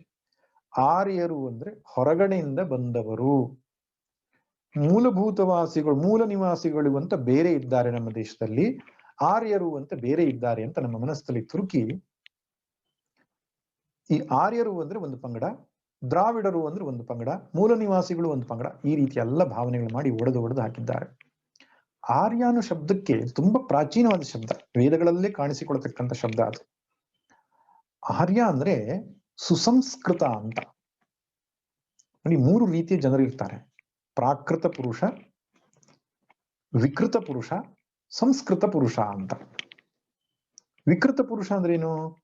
ಮನಸ್ಸಿನ ವಿಕಾರಗಳಲ್ಲೇ ಬದುಕ್ತಾ ಇರುವವನು. ಇನ್ನೊಬ್ಬರಿಗೆ ದುಃಖ ಕೊಡೋದು, ಇನ್ನೊಬ್ಬರಿಗೆ ಹಿಂಸೆ ಕೊಡೋದು, ಅದರಲ್ಲೇ ಜೀವನ ಮಾಡಿಸಿದ್ರೆ ಅವನಿಗೆ ವಿಕೃತ ಪುರುಷ ಅಂತ ಹೇಳ್ತಾರೆ. ಪ್ರಾಕೃತ ಪುರುಷ ಅಂದ್ರೆ ಏನು? ತಾನಾಯ್ತು, ತನ್ನ ಜೀವನ ಆಯ್ತು, ಹಾಗೆ ಮಾಡ್ಕೊಂಡಿರುವವನಿಗೆ ಪ್ರಾಕೃತ ಪುರುಷ. ಸಂಸ್ಕೃತ ಪುರುಷ ಅಂದ್ರೆ ಏನು? ತನ್ನ ಉದ್ಧಾರವನ್ನು ಮಾಡಿಕೊಳ್ಳುತ್ತಾ ನಾಲ್ಕಾರು ಜನರಿಗೆ ಉದ್ಧಾರ ಮಾಡುವುದಕ್ಕೆ ಸಹಾಯ ಮಾಡುತ್ತವನಿಗೆ ಸಂಸ್ಕೃತ ಪುರುಷ ಅಂತ ಹೇಳ್ತಾರೆ. ಆ ಸಂಸ್ಕೃತ ಪುರುಷನಿಗೆ ಆರ್ಯ ಅಂತ ಕರೆದಿದ್ದಾರೆ. ಸುಸಂಸ್ಕೃತ ಅಂತ ಅರ್ಥ. ಆರ್ಯ ಅಂದ್ರೆ ಸುಸಂಸ್ಕೃತ. ಯಾರು ವೇದ ಅಂದ್ರೆ ಶ್ರುತಿ ಸ್ಮೃತಿಗಳಲ್ಲಿ ಬೋಧಿಸ್ತಕ್ಕಂತಹ ಜೀವನ ಶೈಲಿಯಲ್ಲಿ ನಿಷ್ಠರಾಗಿದ್ದಾರೋ, ಅದನ್ನು ಅರ್ಥ ಮಾಡಿಕೊಂಡು ತಮ್ಮ ಜೀವನದಲ್ಲಿ ಬದುಕ್ತಾ ಇದ್ದಾರೋ, ಮಾತೃದೇವೋ ಭವ, ಪಿತೃದೇವೋ ಭವ, ಆಚಾರ್ಯ ದೇವೋ ಭವ, ಸತ್ಯಂ ವದ, ಧರ್ಮಂಚರ, ಈ ಮುಂತಾದ ವಾಕ್ಯಗಳಲ್ಲಿ ಶ್ರದ್ಧೆ ಇಟ್ಟು ಅದೇ ಪ್ರಕಾರವನ್ನೇ ಆಗಿ ಜೀವನ ನಡೆಸ್ತಾ ಇದ್ದಾರೋ ಅಂತಹ ಸುಸಂಸ್ಕೃತ ವ್ಯಕ್ತಿಗೆ ಹೆಸರು ಆರ್ಯ. ಅನಾರ್ಯ ಅಂದ್ರೆ ಏನು? ವೇದ ಶ್ರುತಿ ಸ್ಮೃತಿಗಳಲ್ಲಿ ಉಪದಿಷ್ಟವಾದ ಜೀವನವನ್ನು ಬದಿಗಿಟ್ಟು ಮನಸ್ಸೋ ಇಚ್ಛೆ, ಸ್ವೇಚ್ಛೆಯ ಬದುಕು ಅಂತ ಹೇಳ್ತಾರೆ. ಆ ಸ್ವೇಚ್ಛಾಚಾರದ ಜೀವನವನ್ನು ನಡೆಸ್ತಾ ಇದ್ದವರಿಗೆ ಅನಾರ್ಯ ಅಂತ ಕರೀತಾರೆ. ಆದ್ರಿಂದ ಇದು ಆರ್ಯ, ದ್ರಾವಿಡ ಮುಂತಾದ ಶಬ್ದಗಳಿಗೆ ಸಂಬಂಧಪಟ್ಟಂತ ಇತ್ತೀಚಿನ ಚಿಂತನೆಗೆ ಸಂಬಂಧಪಟ್ಟಂತಹ ಶಬ್ದಗಳಿಗೆ ನಾವು ಹೋಗಬಾರದು. ಇಲ್ಲಿ ಆರ್ಯ ಸುಸಂಸ್ಕೃತ ವ್ಯಕ್ತಿ, ಯಾರು ತನ್ನ ಜೀವನದಲ್ಲಿ ಆ ಶಾಸ್ತ್ರಗಳ ಆಧಾರಿತವಾದ ಒಂದು ಆದರ್ಶ ಜೀವನವನ್ನು ನಡೆಸಿದಾರೋ ಅಂತಹ ಅನಾರ್ಯರು, ಅಂತಹ ಆರ್ಯರು ಇದನ್ನು ಗೌರವಿಸುವುದಿಲ್ಲ. ಅನಾರ್ಯರು, ಅಸಂಸ್ಕೃತ ವ್ಯಕ್ತಿಗಳು ಮಾಡತಕ್ಕಂಥ ಕೆಲಸ ಇದು. ಆದ್ದರಿಂದ ಜ್ಞಾನಿಗಳು, ಮಹಾ ಹಿರಿಯರು, ಅನುಭವಿಗಳು ಈ ರೀತಿ ಮಾರ್ಗ ನಡೆದಿಲ್ಲ ಎಂಬುದಾಗಿ ಹೇಳ್ತಾರೆ. ಇದರ ಅರ್ಥ ಇಷ್ಟೇ: ಹಿಂದಿನ ಹಿರಿಯರು ಈ ರೀತಿ ನಡೆದುಕೊಂಡಿಲ್ಲ. ನಿನಗೆ ಅಂತ ಏನು ಹೇಳಿದೆಯೋ ಆ ಭರತ ವಂಶದ ಹಿರಿಯರು ಹೇಗೆ ನಡೆದಿದ್ದಾರೆ ಎಂಬುದಾಗಿ ನೋಡು. ಯುದ್ಧ ನಡೆದಂತಹ ಸಂದರ್ಭದಲ್ಲಿ ಯಾರಾದ್ರೂ ಯುದ್ಧರಂಗದಿಂದ ಓಡಿ ಹೋಗಿದ್ದಾರಾ? ಸಸ್ಯಮಿವ ಮರ್ತ್ಯ ಪಚ್ಚತೆ ಸಸ್ಯಮಿವ ಆಜಾಯತೆ ಪುನಃ. ಕಠೋಪನಿಷತ್ತಲ್ಲಿ ನಚಿಕೇತ ತನ್ನ ತಂದೆಗೆ ಹೇಳ್ತಾನೆ ಮಾತನ್ನ. ದಾನ ಮಾಡುವಾಗ ವ್ಯರ್ಥವಾದ ಗೋವುಗಳನ್ನ ದಾನ ಮಾಡುವ ಸಮಯದಲ್ಲಿ ಅನುಪಶ್ಯ ಯಥಾ ಪೂರ್ವೆ ಪ್ರತಿಪಶ್ಯ ತಥಾ ಪರ್ರೆ ಸಸ್ಯಮಿವ ಮರ್ತ್ಯ ಪಚ್ಚತೆ ಸಸ್ಯಮಿವ ಆಜಾಯತೆ ಪುನಃ ಅಂತ ಹೇಳ್ತಾನೆ. ಅನುಪಶ್ಯ ಯಥಾ ಪೂರ್ವೆ, ಹಿಂದಿನವರು ಹೇಗೆ ನಡ್ಕೊಂಡಿದ್ದಾರೆ ಅಂತ ನೋಡ್ಕೊ. ತಥಾ ಪರೆ, ನಂತರದವರು ಹೇಗೆ ನಡ್ಕೊಂಡಿದ್ದಾರೆ ನೋಡ್ಕೊ. ಆ ರೀತಿ ನೀನು ನಡೀತಾ ಇದೆಯಪ್ಪ ಅಂತ ಕೇಳ್ತಾನೆ. ಅಂದ್ರೆ ಹಿರಿಯರು ನಡೆದಂತಹ ಬಗೆ, ಅನುಭವಿಗಳ ಜೀವನ ಒಂದು ಪ್ರಮಾಣ. ಯಾವ ಪರಾಕ್ರಮಿಯೂ ಕೂಡ, ಯಾವ ಕ್ಷತ್ರಿಯನೂ ಕೂಡ ಧರ್ಮಯುದ್ಧದಿಂದ ಹಿಮ್ಮೆಟ್ಟಿಲ್ಲ. ಆದ್ರೆ ನೀನು ಮಾಡ್ತಾ ಇರ್ತಕ್ಕಂಥದ್ದು ಆರ್ಯರಿಂದ ಸುಸಂಸ್ಕೃತವಾದ ಒಬ್ಬ ಕ್ಷತ್ರಿಯನಿಂದ ಮಾಡತಕ್ಕಂಥ ಕೆಲಸ ಅಲ್ಲ, ಅಸಂಸ್ಕೃತ ವ್ಯಕ್ತಿ ಮಾಡತಕ್ಕಂಥದ್ದು. ಅಸ್ವರ್ಗ್ಯಂ, ನಿಂಗೆ ಸದ್ಗತಿ ಕೊಡಲ್ಲಪ್ಪ. ಬದುಕಿನ ಸಾರಭೂತವಾದಂತಹ ಮೋಕ್ಷ ಅಥವಾ ಸದ್ಗತಿ, ಸ್ವರ್ಗಪ್ರಾಪ್ತಿ ಅಂತ ಏನಿದೆಯೋ, ಒಬ್ಬ ಕ್ಷತ್ರಿಯನು ಯುದ್ಧರಂಗದಲ್ಲಿ ಹೋರಾಡುತ್ತಾ ಮಡಿದರೆ ವೀರಸ್ವರ್ಗ ಅಂತ ಹೇಳ್ತಾರೆ. ಅದಕ್ಕೆ ವೀರಸ್ವರ್ಗ ಪ್ರಾಪ್ತಿ ಆಗ್ತದೆ ಅವನಿಗೆ. ನಿನಗೆ ಸ್ವರ್ಗ ಪ್ರಾಪ್ತಿ ಆಗಲ್ಲ, ನೀನು ಅಧರ್ಮ ಮಾಡಿದ್ರಿಂದ ನರಕ ಪ್ರಾಪ್ತಿಯೇ ಆಗುತ್ತದೆ, ಸ್ವರ್ಗ ಪ್ರಾಪ್ತಿ ಆಗೋಲ್ಲ. ಆದ್ರಿಂದ ನೀನ್ ತಪ್ಪು ಮಾಡ್ತಿದ್ಯಾ ಎಂಬುದಾಗಿ ಈ 3 ಕಾರಣಗಳನ್ನು ಕೊಟ್ಟು ನಿನ್ನ ಕಶ್ಮಲ, ನಿನ್ನ ದೋಷ ಅನ್ನುವಂಥದ್ದು ತಪ್ಪು ಎಂಬುದಾಗಿ ಭಗವಂತ ತೋರಿಸ್ತ. ಇದಕ್ಕಿಂತಲೂ ಭೀಷಣವಾದಂತಹ ವಾಕ್ಯ. ಯಾವ ಅರ್ಜುನನು ಈ ಸಂದರ್ಭದಲ್ಲಿ ಕೃಷ್ಣನ ಮುಖಾರವಿಂದದಿಂದ ಕೇಳಿದ್ದು ಬಿಟ್ಟು ಬೇರೆ ಸಂದರ್ಭದಲ್ಲಿ ಕೇಳಿದ್ದರೆ ತನ್ನ ಖಡ್ಗವನ್ನೇ ತೆಗಿತಿದ್ನೋ ಅಂಥ ವಾಕ್ಯವನ್ನ ಭಗವಂತ ಹೇಳ್ತಿದ್ದಾನೆ ಮುಂದಿನ ಶ್ಲೋಕದಲ್ಲಿ. ಕ್ಲೈಬ್ಯಂ ಅಸ್ಮಗಮಃ ಪಾರ್ಥ ನೈತತ್ವಯುಪಪದ್ಯತೆ ಕ್ಷುದ್ರಂ ಹೃದಯ ದೌರ್ಬಲ್ಯಂ ತ್ಯಕ್ತೋತ್ತಿಷ್ಠ ಪರಂತಪ. ಅದ್ಭುತವಾದಂತಹ ಮಾತು. ಕ್ಲೈಬ್ಯಂ ಅಸ್ಮಗಮಃ ಪಾರ್ಥ, ಪ್ರಥಾಪುತ್ರ, ನಿನ್ನ ತಾಯಿಯೇ ನೋಡು ಏನ್ ಹೇಳಿದ್ದಾಳೆ. ಯುದ್ಧವನ್ನ ಮಾಡಿ, ನಿಮ್ಮ ಧರ್ಮದ ಯುದ್ಧವನ್ನ ಮಾಡಿ ರಾಜ್ಯವನ್ನ ಪಡೆದುಕೊಳ್ಳಿ ಎಂಬುದಾಗ ತಾಯಿಯ ಉಪದೇಶವನ್ನು ಕೊಟ್ಟಿದ್ದಾಳೆ. ಅದನ್ನೇ ಮರೆತು ಬಿಟ್ಟಿಯಲ್ಲ. ಎಷ್ಟೋ ಜನ ತಾಯಂದಿರು ಮಹಾಪುರುಷರ ನಿರ್ಮಾಣಕ್ಕೆ ಕಾರಣರಾಗ್ತಾರೆ. ನಮ್ಮ ದೇಶದ ಒಬ್ಬ ಕ್ಯಾಪ್ಟನ್ ತೀರಿ ಹೋದಾಗ ಯುದ್ಧರಂಗದಲ್ಲಿ ಅವನ ತಾಯಿ ಹತ್ರ ಒಂದು ಇಂಟರ್ವ್ಯೂ ಮಾಡ್ತಕ್ಕಂಥ ಪತ್ರಿಕೆಯ ಇಂಟರ್ವ್ಯೂ ಅವ್ರು ಕೇಳ್ತಾನೆ, ಅಮ್ಮ, ನಿಮ್ಮ ಮಗ ಯುದ್ಧರಂಗದಲ್ಲಿ ತೀರಿ ಹೋದಾಗ ನಿಮ್ಗೆ ಏನ್ ಅನಿಸ್ತಾ ಇದೆ ಅಂತ. ಅಯ್ಯೋ, ನನ್ಗೆ ತುಂಬಾ ಬೇಜಾರಾಗ್ತಾ ಇದೆ. ಯಾಕಂದ್ರೆ ನನಗಿರೋದು ಒಬ್ಬನೇ ಮಗ, ಮತ್ತೊಬ್ಬ ಮಗನಿದ್ರೆ ಅವನನ್ನಾದ್ರೂ ನಾನು ಸೇನೆಗೆ ಕಳಿಸ್ತಿದ್ನಲ್ವಾ, ಇರೋದು ಒಬ್ಬನೇ ಮಗ ಅಂತ ನಂಗೆ ಬೇಜಾರಾಗ್ತಾ ಇದೆ ಅಂತ ಹೇಳ್ತಾನೆ.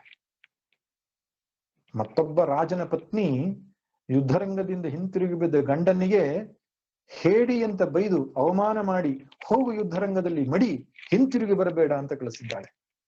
ಅಂತಹ ಹೆಣ್ಣು ಮಕ್ಕಳು ನಮ್ಮ ದೇಶದಲ್ಲಿ ಇದ್ರು. ಪೃಥೆ, ದ್ರೌಪದಿ ಅಂತಹ ಸ್ವಭಾವದವರು. ಅಂತವಳ ಮಗನಾಗಿ ಪ್ರಥಾ ಪುತ್ರನಾದ ಪಾರ್ಥನೇ ನಿನಗೆ ಕ್ಲೀಬತೆ ಬಂತಲ್ಲೋ, ನಪುಂಸಕತೆ ಬಂತಲ್ಲೋ. ಕ್ಲೀಬ ಅಂದ್ರೆ ನಪುಂಸಕತ್ವ, ಷಂಡತ್ವ ಅಂತ. ಇಲ್ಲಿ ತಪ್ಪು ಕಲ್ಪಿಸಬಾರದು. ಸ್ತ್ರೀಯರೂ ಅಲ್ಲ, ಪುರುಷರೂ ಅಲ್ಲ, ಮಧ್ಯಮ ಲಿಂಗಿಗಳೇನಿದ್ದಾರೆ ಅವರನ್ನ ಇಲ್ಲಿ ನಿಂದಿಸಿದೆ ಅಂತ ಆ ಅರ್ಥದಲ್ಲಿ ಅಲ್ಲ. ಯಾಕಂದ್ರೆ ಅವನು ಶಿಖಂಡಿ ಮಹಾರಥಿ ಅಂತ ಕರೆದಿದ್ದಾರೆ. ಶಿಖಂಡಿ ಹೆಣ್ಣಾದವನು ಗಂಡಾದದ್ದು, ಅವನೊಬ್ಬ ಮಹಾರಥಿಯಾಗಿದ್ದ. ಅದ್ರ ತೃತೀಯ ಲಿಂಗಿಯನ್ನು ಕುರಿತು ಮಾಡತಕ್ಕಂತಹ ಅವಮಾನ ಅಲ್ಲ. ಇಲ್ಲಿ ಕ್ಲೀಬತೆ ಅಂದ್ರೆ ಮನೋ ದೌರ್ಬಲ್ಯ ಅಂತ ಅರ್ಥ. ಪುರುಷನಲ್ಲಿ ಪೌರುಷ್ಯ ಇಲ್ಲದೆ ಇರತಕ್ಕಂಥದ್ದು. ಆ ಮನೋ ದೌರ್ಬಲ್ಯ, ಶರೀರ ದೌರ್ಬಲ್ಯ ಏನಿದೆ ಅದು ಕ್ಲೀಬ ಅಂತ. ನಿಜವಾದ ನಪುಂಸಕತ್ವ, ಷಂಡತ್ವ ಅಂತ. ಆ ಷಂಡ ಅನ್ನತಕ್ಕಂಥ ಶಬ್ದ ಅರ್ಜುನನಿಗೆ ಹೊಂದುವುದೇ ಇಲ್ಲ. 3 ಲೋಕದ ಗಂಡು ಅವನ. ಭಯ ಎನ್ನುವ ಶಬ್ದವೇ ಅವನ ಮನಸ್ಸಿನಲ್ಲಿಲ್ಲ. ಅವನ ಎದುರಿಗೆ ಬಂದಂತಹ ವೈರಿಯ ಎದೆ ನಡುಗುತ್ತಾ ಇತ್ತು. ಅಂತಹ ಅರ್ಜುನನಿಗೆ ಭಗವಂತ ನೀನು ಷಂಡ ಅಂತ ಹೇಳ್ತಿದ್ದಾನೆ. ಆದರೂ ಅವನು ಗಾಂಡೀವನ್ನ ಕೈಯಲ್ಲಿ ಹಿಡಿತಾ ಇಲ್ಲ. ಅಂದ್ರೆ ಎಂಥ ಮನೋರೋಗ ಬಂದಿದೆ ಅವನಿಗೆ, ಎಂತಹ ದುಃಖ ತಪ್ತನಾಗಿದ್ದಾನೆ ಎಂಬುದನ್ನು ನೋಡ್ಬೇಕು. ನಿನಗಿದು ನೈತತ್ವ ಉಪಪದ್ಯತೆ, ನಿನಗಿದು ಒಪ್ಪೋದಿಲ್ಲಪ್ಪ. ಕ್ಷುದ್ರಂ ಹೃದಯ ದೌರ್ಬಲ್ಯಂ, ಈ ಕ್ಷುದ್ರವಾದ ಹೃದಯ ದೌರ್ಬಲ್ಯದಿಂದ ಬಿಟ್ಟು ಬಿಟ್ಟು ಮೇಲಕ್ಕೆ ಏಳು ನೀನು. ಪರಂತಪ, ಪರಂತಪ ಅಂದ್ರೆ ಪರಾನ್ ಶತ್ರುನ್ ತಾಪಯತಿ ಇತಿ ಪರಂತಪ. ಶತ್ರುಗಳನ್ನು ಸುಡುವವನಿಗೆ ಪರಂತಪ ಅಂತ ಕರೀತಾರೆ. ನಿನ್ನ ಸಾನ್ನಿಧ್ಯ ಮಾತ್ರದಿಂದ ಶತ್ರುಗಳ ಎದೆ ನಡುಗುತ್ತದಲ್ಲ, ಅಂತಹ ಪರಂತಪನೇ ಈ ಹೃದಯ ದೌರ್ಬಲ್ಯವನ್ನ ಕಿತ್ತು ಬಿಟ್ಟು, ಎಸೆದು ಬಿಟ್ಟು ಮೇಲಕ್ಕೇಳು, ನಿಂತುಕೋ, ಯುದ್ಧ ಮಾಡು ಅಂತ ಭಗವಂತ ಇಲ್ಲಿ ಹೇಳ್ತಾ ಇದ್ದಾನೆ. ಇದು ಬಹಳ ಅದ್ಭುತವಾದಂತಹ ಮಾತುಗಳು. ಜೀವನದಲ್ಲಿ ಮನುಷ್ಯ ಎಂತಹ ಸ್ಥಿತಿ ಬಂದರೂ ಕೂಡ ಆ ಉತ್ಸಾಹವನ್ನ ಕಳೆದುಕೊಳ್ಳಬಾರದು. ಹೋರಾಡು ಬೀಳ್ವನ್ನ ಒಬ್ಬೊಂಟಿಯಾದೊಡಂ, ಧೀರ ಪಥವನೆ ಬೆದಕು ಸಕಲ ಸಮಯದೊಳಂ, ದೂರದಲ್ಲಿ ಗೊಣಗುತ್ತ ಬಾಳ್ವ ಬಾಳ್ಗೇನು ಬೆಲೆ, ಹೋರಿ ಸತ್ವವ ಮೇರೆಸೋ ಮಂಕುತಿಮ್ಮ. ಡಿ.ವಿ.ಜಿ ಎಷ್ಟು ಚೆನ್ನಾಗಿ ಹೇಳ್ತಾರೆ, ಹೋರಾಡು ಬೀಳ್ವನ್ನ ಒಬ್ಬೊಂಟಿಯಾದೊಡಂ, ನೀನು ಒಬ್ಬನೇ ಇದ್ರಿ ಏನಂತೆ, ಹೋರಾಡು, ಸಾಯೋ ತನಕ ಹೋರಾಡು ಅಂತ ಹೇಳ್ತಾರೆ. ಅಭಿಮನ್ಯು ನೆನಪಾಗ್ತದೆ ಈ ಶ್ಲೋಕ ಹೇಳುವಾಗ. ಒಬ್ಬೊಂಟಿಯಾದೊಡಂ ಹೋರಾಡ್ತಾನೆ ಕೊನೆಯ ತನಕ. ಧೀರ ಪಥವನ್ನೇ ಬೆದಕು ಸಕಲ ಸಮಯದೊಡಂ, ಧೀರನಾಗು ನೀನು ಎಲ್ಲಾ ಸಂದರ್ಭಗಳಲ್ಲಿ.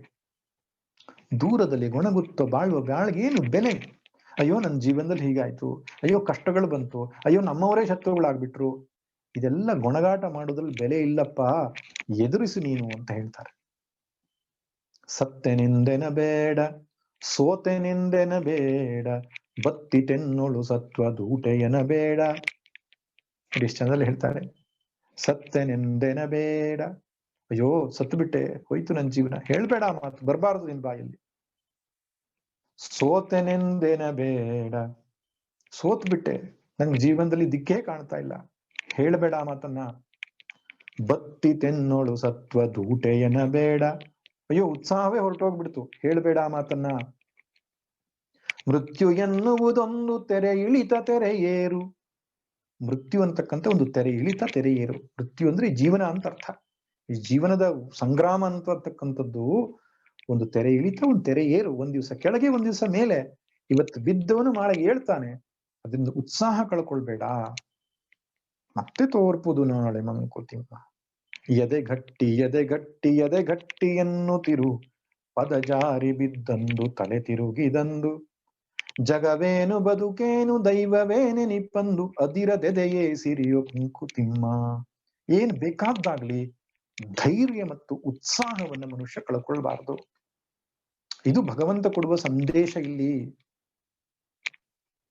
ಸ್ವಾಮಿ ವಿವೇಕಾನಂದರ ಒಂದು ಕಥೆಯನ್ನು ಹೇಳ್ತಾ ನಾನು ಇವತ್ತಿನ ಉಪನ್ಯಾಸ ಸಮಾಪ್ತಿ ಮಾಡ್ತೇನೆ.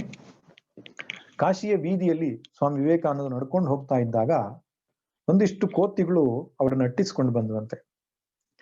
ಕೋತಿಗಳು ಅಟ್ಟಿಸ್ಕೊಂಡು ಬಂದಾಗ ಬೆನ್ನು ಹಾಕಿ ಓಡಿದ್ರು ತಪ್ಪಿಸ್ಕೊಳ್ಳಿಕ್ಕೆ ಅಂತ.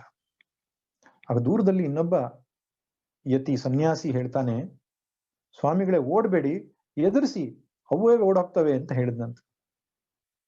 ಅದ್ ಕೇಳಿದ ತಕ್ಷಣ ಅವ್ರ ಮಂಗಗಳು ಅಟ್ಟಿಸ್ಕೊಂಡು ಬರ್ತಾ ಇರುವಂತ ದಿಕ್ಕಿನ ಹತ್ರ ತಿರುಗಿ ನಿಂತ್ಕೊಂಡು ಮುಷ್ಟಿ ಕಟ್ಕೊಂಡು ಒಂದೆರಡು ಹೆಜ್ಜೆ ನಡೆದ್ರಂತೆ ಆ ಕಡೆಗೆ. ಒಂದು ಕ್ಷಣ ಅವಕ್ಕಾಗಿ ನಿಂತು ಮಂಗಗಳು. ಇವರು ತಮ್ಮ ಕಡೆಗೆ ಬರ್ತಿರೋದು ನೋಡ್ಕೊಂಡು ದಿಕ್ಕಾಪಾಲಾಗಿ ಅವು ಓಡೋದುವಂತೆ.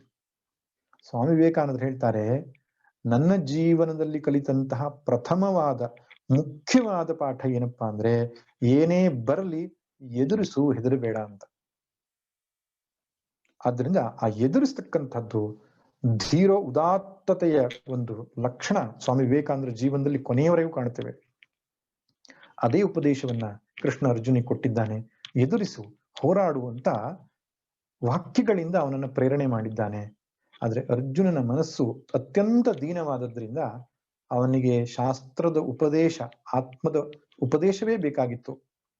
ಅದಕ್ಕೆ ಮುಂದೆ ಅರ್ಜುನ ತಾನು ಯುದ್ಧ ಮಾಡೋದಿಲ್ಲ ಅಂತ ಪುನಃ ವಾದವನ್ನು ಮಂಡಿಸ್ತಾನೆ. ನಂತರ ಭಗವಂತ ಆತ್ಮ ವಿಚಾರವನ್ನು ತಿಳಿಸಿಕೊಡ್ತಕ್ಕಂಥ ಭಾಗವನ್ನ ನಾಳೆ ದಿನ ನೋಡೋಣ.